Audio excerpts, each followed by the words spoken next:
All right. Ladies and gentlemen, welcome to episode 2 of Across America. I'm your host, Jack Austin. Here with me, as always, I can say that now because we're 2 episodes in. And I hope I'm on it. As always, Robert Lamb. You're just going to guess what I did. What? Robert couldn't make this one, so I'm going to just tell here. you. Right. Rob's not here. So this is what I assume happened. We're going to talk about the time that I was in his house making ramen noodles. Yep. All right. You walked to get them. Yeah. So where did we leave off? We left off with... I don't even think I started the trip yet. You haven't. We wasted that much time. Yeah, whatever. Yeah, cool. We're gonna All get right. real in depth. So, yeah.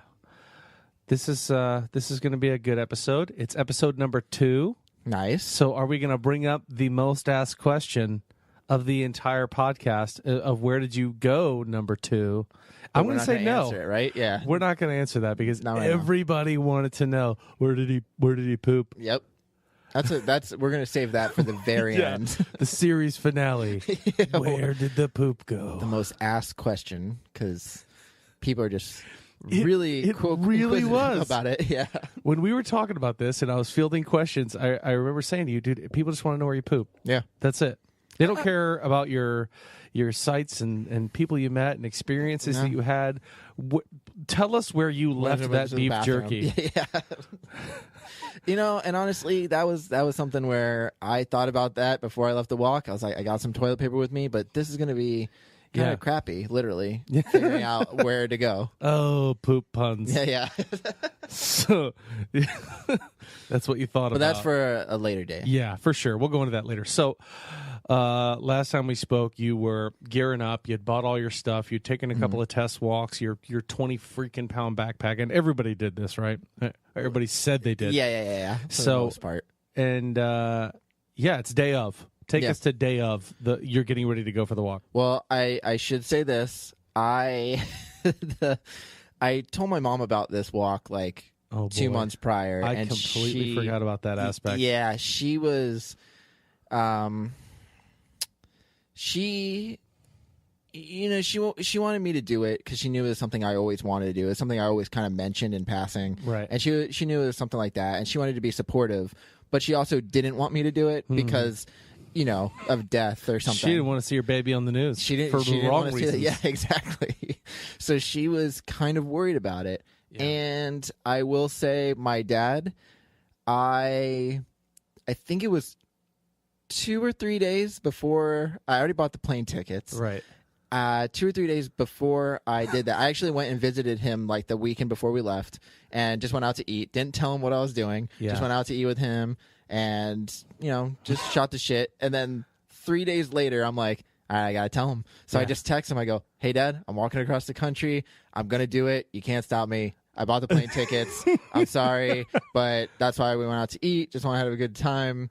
I'll talk to you later. Yeah. And literally, he calls me That a minute moment. later. Yeah. And was like- just, what are you talking about? I'm like, I'm gonna walk across the country. And he's like, no, you're not. No, I'm like, you're not. Yeah, I am. I'm doing it. I'm like, let me think. How old was I? 26, 27? I was like, you can't stop me. I mean, Right. I'm old enough. I'm not a man. 15. I'm a Yeah, man. I'm a man. I can do this. I'm not a baby. I'm a man. You can't Don't stop treat me like a baby.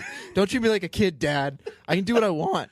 Oh, So man. yeah, I just remember him being pissed. Yeah. And my mom being sad. Right. And my mom actually took me and Cody, because Cody didn't tell his parents he was doing it. Shoot. So she took both of us to the airport, and my friend Tony got a ride from his parents, and we just met at the airport. So Tony's parents was cool with it. Tony's parents I mean, they like, were "Bye, sad Tony. too. I mean, yeah, they were just like, "See ya." Yeah. They just dropped him off. Enjoy the trip, loser. Yeah, no, his mom was pretty sad about it too, and I remember his mom and my mom would call each other every once in a while. To, Right. Have you heard? have you from our heard of babies? anything? Yeah. Yeah. Are they okay? But they were really sad about it, and I just remember my dad being pissed. I just imagine Pissed. you guys are strapping in. Mm-hmm. Ladies and gentlemen, this is your captain speaking. We're going to be taking off today. As soon as we remove Mr. Lamb from the runway, we'll be able to take off the aircraft. Please sit back and enjoy your CRMS. And My dad just parked the car in front of the airplane, refused to move. Not my boy. He's not going on this Not trip. my special boy. You give him back to me. No, actually, after I told my dad I was doing that, he just got mad, and I know it was more of a mad, worried. Yeah. So I wasn't angry with him. He probably was also a little mad that you didn't feel the need to tell him beforehand that you had yeah, to. but I was worried about that. That's what I was worried about. So I tried to hold off as I just dreaded telling him. Yeah. Because my dad's not really like an angry guy or anything like that. He's actually pretty chill. It's just that I knew that me telling him that would be something like, where my mom's sad, he would just be angry, and I wanted to avoid that as long as I could. Right. He wasn't going to strike you because you brought up walking across the country. No. He wasn't going to beat me. It's not a situation like that. It wasn't that bad. But I knew he was going to be mad and be like trying to convince me not to go. And I'm like, you can't convince me. I already bought the plane tickets. I already bought the plane tickets, Dad. I got my bags are packed. Can't my shoes do it. tight. I'm getting on this plane right now. They're calling me. Leaving on a jet bye. plane. Just like the song, Dad. Just like the song. Love you, bye. Don't make this a Cats in the Cradle song, okay? This is a Leaving on a Jet Plane song. Let's not make it a Highway to Hell song, Dad. Yeah, it's not happening. Yeah. It's not happening. So, the day of, my mom drops me and Cody off. Tony gets dropped off by his mom. They see us off at the terminal. We get on the plane. And the reason why, because we're from St. Pete, which is in the Tampa Bay area, right? We flew to Washington State to start because we wanted to start in May up north and finish kind of in the fall/winter down here, so we don't hit snow and all that kind of stuff. It'd be really idiotic if you showed up to Washington State in the middle of the winter. Yeah, and then get down here in the summer. Right. Yeah, no. You land with a windbreaker and you get ready to walk outside and you're like, well, this sucks. Yeah. Where's your nearest Dick's Sporting Goods, sir? yeah. We need to buy some more stuff. Yeah. No, that was the plan. We did, even though we didn't really plan too far ahead, we did plan some things. Right. And we figured that was a good, because we wanted to start in Washington. And we flew into Seattle, and then we took another plane to Blaine, Washington, which is literally right on the corner by the Canadian border. There's actually the Peace Arch, which is like this piece of architecture that is right. I'm actually not familiar with that. I'm going to look that I up wasn't either until they mentioned it. So Blaine, Washington, Peace Arch? Yeah, you can just look up Peace Arch, Canadian border, and it's in Blaine, Don't tell Washington. Me what to do with my of phone, course, please. sorry. Please. It's a place where you can walk under the Peace Arch and you're in both the countries or whatever. So that's where we started. Blaine, Washington, Peace Arch. This is right by the water. And actually, if you look at a map of Washington State, we didn't know if we wanted to start by the Canadian border in Blaine or if we wanted to start over in Olympic National Park, because you know how it kind of goes off to the corner more to the Pacific Ocean. So we didn't know if we wanted to start in the national park or by Blaine, but we figured the Peace Arch was kind of a good starting point because we were going to finish at what they call the nipple in Key West, which is the southernmost point, and literally a nipple. Gross. Yeah. No, it's so a little bit before we keep going about the Peace Arch. The Peace Arch, which stands 20.5 meters, 67 feet tall, was built by Sam Hill and dedicated in September 1921 and commemorates the singing of the Treaty Ghent in 1814. The momentum was built on the exact United States-Canada boundary. So there you go. All right stuff that there. people know. Yeah. That's all information that you just all restated. common knowledge. Yeah, common knowledge stuff. No, I'm just saying that's pretty symbolic. There you go. It's on the Canadian-U.S. border. Yeah, exactly. That's where you're getting started. So you literally did from one border to the next. Till Key West. Yeah, the border of you guys didn't dive in. Right. And I figured having the Peace Arch and then finishing at the southernmost point in Key West is cool to have two monuments where people actually take pictures, and it's it's not well known like the Statue of Liberty, but it's still a monument that was set up. That's a good starting point. We all touched the Peace Arch as a symbol to everybody knows the Peace Arch. We all know. Everybody knows. We all talk about it. Statue of Liberty. Yeah. The Peace Arch. The Peace Arch. Yeah. The two. Yeah. I remember my wife and I on Cinco de Mayo, we just couldn't shut up about the Peace Arch. Dude, people talk about it too much that I almost didn't want to start there. Right. You walk into a conversation and be like, oh my God, are we talking Peace Arch? It's Mount Rushmore, Statue of Liberty, the Space Alamo. Needle, The Alamo. Alamo, and then the Peace Arch. And it's oh God. Golly. Enough. Move on. Yeah. But I do want to say, before we actually set out on the walk, when we flew into Blaine, Washington, the small town, it was just a small little airport. We got there in early afternoon, and we were like, do we want to start walking now? Because we still had to take a taxi to the Peace Arch, and start there. And I'm like, do we want to start now? We wouldn't even be starting until like almost 5, I think. No bueno. And I'm like, I don't want to start now. We're going to be finding a place to camp in 2 hours. Yeah, We're exactly. only going to get 6 miles. So we ended up sleeping in the airport that night. And that whole night, I actually spent a long time setting up our website that we were going to blog on. It just took a long time. I, like, got a Squarespace subscription. We set up a donation page, all this kind of stuff. And that's what I did like that whole night. And then we just fell asleep in the airport. Right. And then the next day is when we got up and got a taxi. Did you guys get any action on that donation page? Or We was did. it just angry letters from your father? It was just my dad like trying to withdraw money. Right. He gives you 1 penny. Just, I wanted to give you this penny just so you know I'm disappointed. I will give you $100 if you come home right now. I will donate right now. You come home. No, I'm kidding, and I'm not trying to paint your dad like that. Just trying to be, yeah, right. So you guys are sleeping in the airport. Yeah, we didn't even know if we could. We just did it. And probably the theme of the whole trip, walking across America, you guys are sleeping in the airport, already looking homeless, Oh yeah. already backpacks out, charged into the nearest wall socket. Oh my god, we charged. Yeah, I made sure everything was charged. My iPod, because I bought a Nano iPod. I had my iPhone, but I didn't want to drain the battery listening to. Because I used it for GPS too. So I bought an iPod that was just a Nano iPod that I put like audiobooks, music, and because I had my laptop, I was able to put a lot of stuff on my laptop too. Yeah. And then just transfer whenever I want a new podcast or whatever I was listening to. And what other technological devices? And I'm going to say, you guys, I mean, this day and age are blessed to be able to walk around and have GPS. Oh yeah, for one. Yeah. And your phone to contact anybody in case that bear comes along and grabs one of you. Yep. There's plenty of stuff going on. Oh yeah. So now you've got your phone, you've got your iPod, you've got your laptop. I had let me think what else I had. I had a battery charger, which was basically just like one of those external chargers where you plug it into a wall socket, charge it up, and then you can plug your USB whatever cord to charge your phone, iPod, iPad, laptop. It didn't even charge a laptop for so long. And I got that, and it said that it was actually a really good external charger that I got on Amazon. Yeah. And it said it would charge a phone 5 times before needing a recharge. So that's what I would do is whenever we were by a wall socket, charge that bad boy up. Yeah. So I'd have at least like my phone, I could charge 5 times, or my Nano iPod, I could charge a bunch of times whenever we weren't by an outlet. And I don't want to skip ahead to any part of the story, but losing all your power at a certain time, like not having an iPhone, a laptop, an iPod, just you and your thoughts in the cornfields of Nebraska. Oh my gosh. Trust me, dude. Most of the time I had my iPod, I was listening to something because you're walking for a long time. And I mean, hours a day, I had to listen to something. But there were times where I listened to nothing. I was alone with my thoughts, and it was weird. We'll get to that later, but it was weird.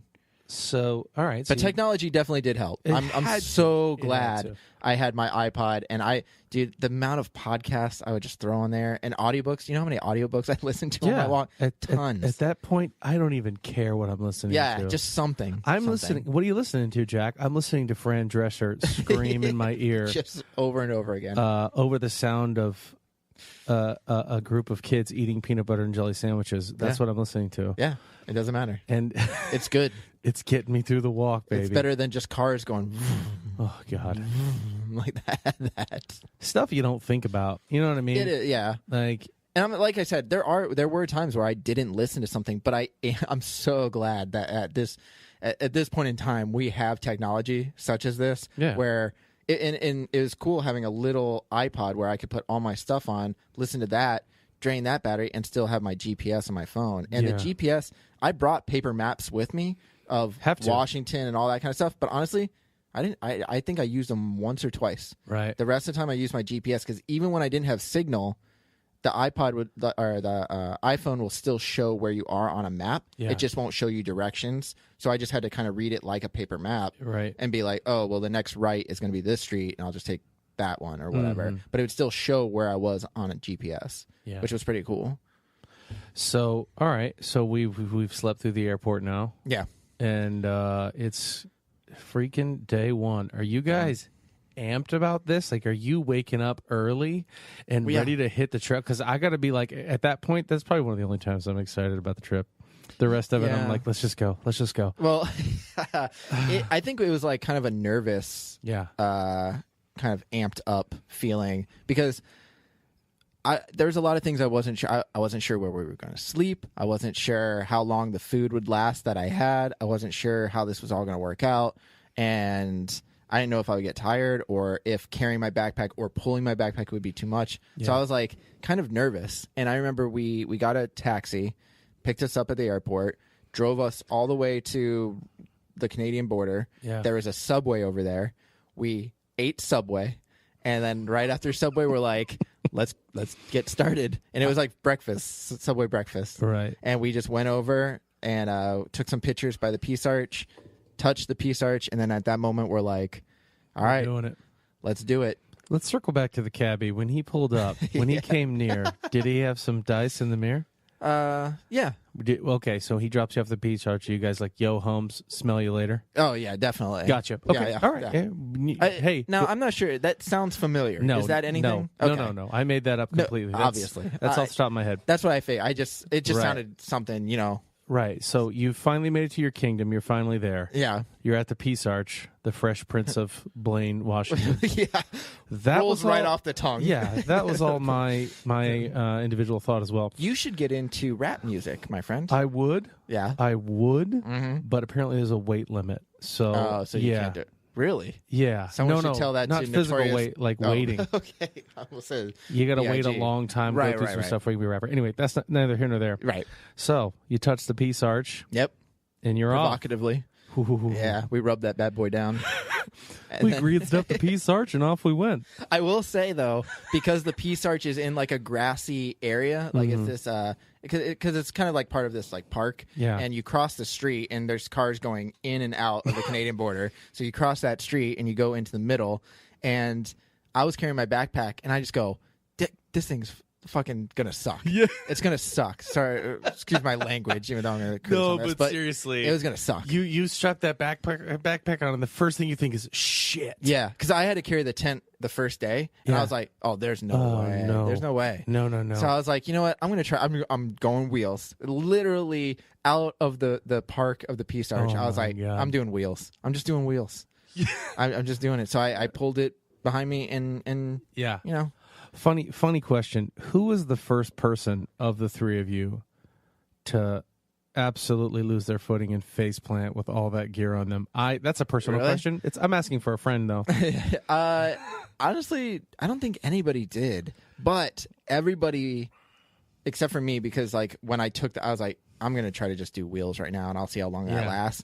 I did that, and I know Cody and Tony, who were carrying their backpacks, they could only do like 5 miles, and then they had to be like, all right, rest. We have to rest. Like, it was their shoulders were killing them, and their feet because of the weight.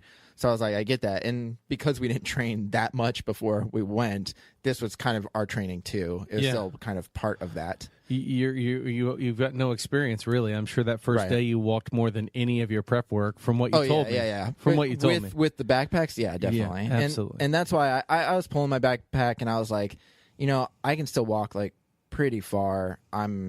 I think I would do good. I just didn't know. I remember Tony saying, "How long do you think those wheels will last?" And I kind of jokingly was like, "Oh, Georgia. Like, as long as they last to Georgia, I'm good. I'll walk the rest of the way through Florida with carrying it." But I was like, I hope they last like a decent amount of time, because they're just wheels on a backpack. The dynamic of this entire trip changes if you're outside the Peace Arch. You guys are 10 miles down the road. You take a turn and one of those wheels pops off.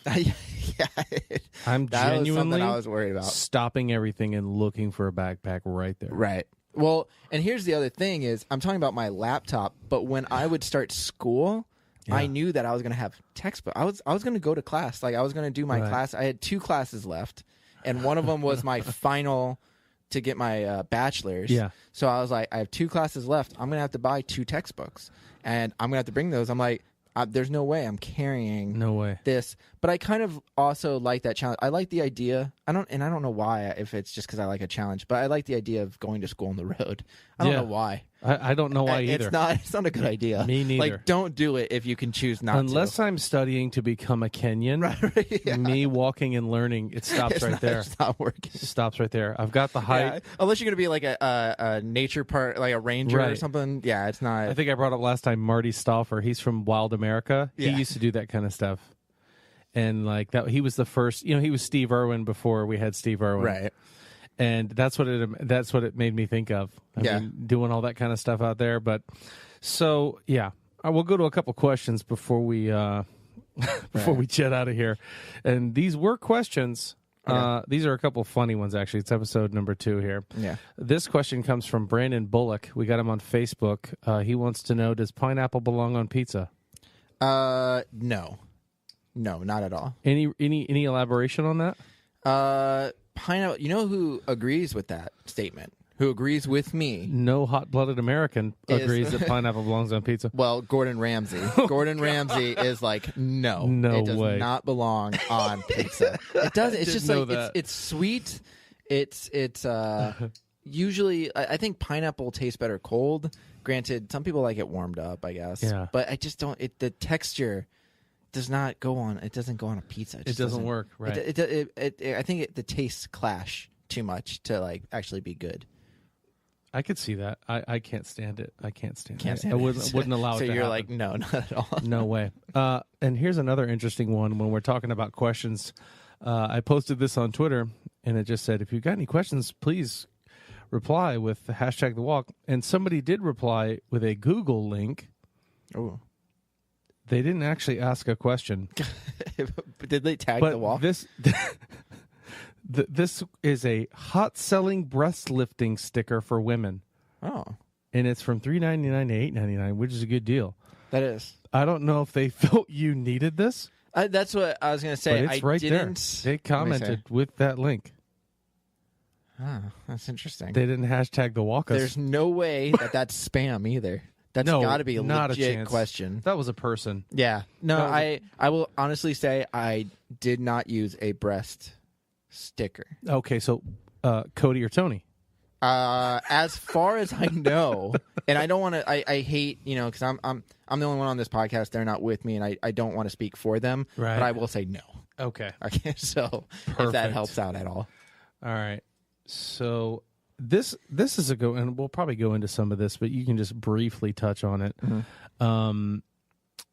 This is from Jackie Pearson out in on Facebook. She's a person I know from out in Texas. Really good friend. She says, "What was the high and low of the trip? What did you learn about yourself along the way, and what did you learn about others?" And I thought this was interesting because I know we're going to touch on a lot of this. Oh yeah, we're gonna definitely. and we're going to get into all this, but learning stuff about yourself, I'm absolutely sure that happens. I'm sure there are highs and lows, and we'll get into that. Yeah. But you probably don't know those friends half as well as you did a month before that trip as you did a month into it. Honestly, and we'll probably get into that without going into too much detail because Yeah. I do have some stories. But with that, I did make the realization that I had been friends with Tony and Cody since high school, which Yeah. is, I graduated in 2005. So since probably 2001, 2002 is when I've been friends with them. And, I do this walk in 2013, 11 years later. Yeah. I've known them really well. But yes, being with them 24/7, it's like Sharing a tent with them? sharing a tent with them. I mean, it's a all big of us deal. crammed in there, all of us having different personalities. It was interesting to say the least. And it was definitely a learning experience there, being with two other people, and I'm sure they felt the same way, like Yeah. learning more about me and like how I act, especially on this walk, Yeah. and being under the grueling conditions of just walking. What foods we should avoid when walking behind Rob Yeah, on exactly. this trip? That was number one. Honestly, I'm a kind of guy who has to have alone time. I have to be by myself. Right. I'm the same way. I mean, I have to have parts where I'm away from other human beings. If my dog is around, perfect. He's fine. Right. He's a cool dude.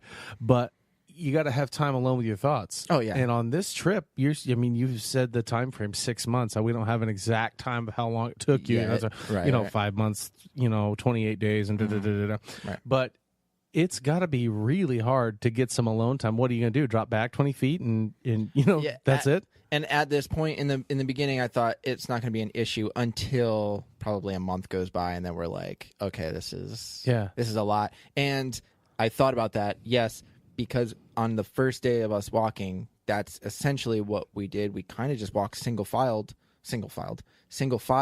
with headphones on. We didn't even really talk while we were walking, and that was actually usually how we walked, was single file along the shoulder of the road and not kind of talking. Wait a minute. Yep. Wait. Yep. You guys, you mean to tell me yes. you walked most of that way, single file line, one after the other after the other? Mm-hmm. I think I speak for every listener we have, and myself, of course, when I say we all thought you guys were hand in hand, locked in a unified front. Skipping the whole way. Skipping the Frolicking. whole way. You know what I mean? If it's me and a couple of my buddies, I can only think of a handful of people that I would do this trip with. Right. And dear God, we'd have fingers interlocked, and we're power walking. You know those 7-year-old ladies that get the arms up? You would frolic at some point too. I think for the first month of the trip. It would be just full on frolicking. Right. Yeah. No, we I would say I don't think we ever held hands. Yeah. Or clasped. Okay. All right. So you guys are weird then. Cool. We are, yeah, definitely. Yeah, we're just those people. All right. Well, I think that's a good stopping point for right now. Yep. Yeah. So we will do our usual shameless plug. I can say it's our usual shameless plug because we did it on the first one. So now it's the usual. Yeah. It's what you can expect after an episode of Across America. Right. And now this isn't released, so this is a good bit of information. So we do the fictional podcast. We do Paralyzed, End of All Hope, Cop Doctors. Yeah. Cop Doctors. Cop Doctors. Yeah. Chair Swords. Now, there is going to be a podcast coming out, and you can edit me out if I'm not supposed to be saying this, about the walk. Right. Now, it's not obviously going to be everything that exactly happened. You're not going to hear what you have here. It's been written for entertainment purposes, right? But there's a lot of elements to this that are in that story. Right. And fun fact, I play you in the story. Which is pretty interesting. So, yeah, that's because we do a lot of audio dramas here, which if you don't know what an audio drama is, it's basically like the old radio shows where you're listening to it. It's like watching a TV show, but not watching it, just listening. It's one of my absolute favorite quotes by Robin Williams, one of his old stand-up comedies. He goes, back in our day, we didn't have MTV. We just got stoned and watched the radio. Yeah, exactly. That's pretty much what it is. It's like sitting around the radio with your friends back in the 40s. Right. And like listening to old Westerns and stuff. But that's what these audio dramas are, and that's why we're saying we have all these genres. But yes, there is going to be a podcast. It's going to be called Story, and each season's going to be just a different story in general. But the first season is going to be about this walk, and I dramatized it a bit. There's more characters and a lot more drama comedy more to it. Adult situations. Right.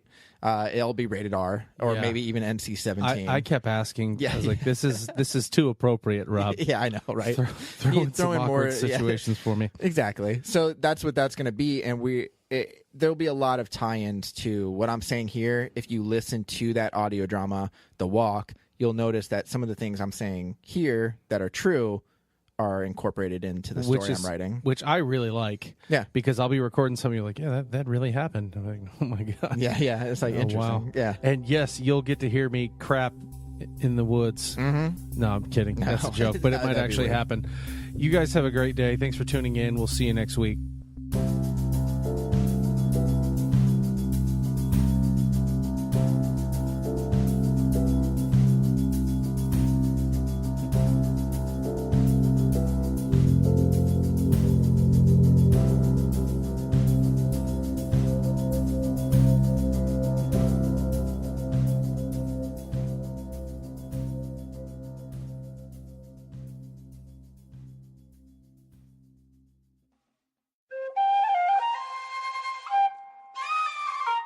This has been a Seven Lamb production.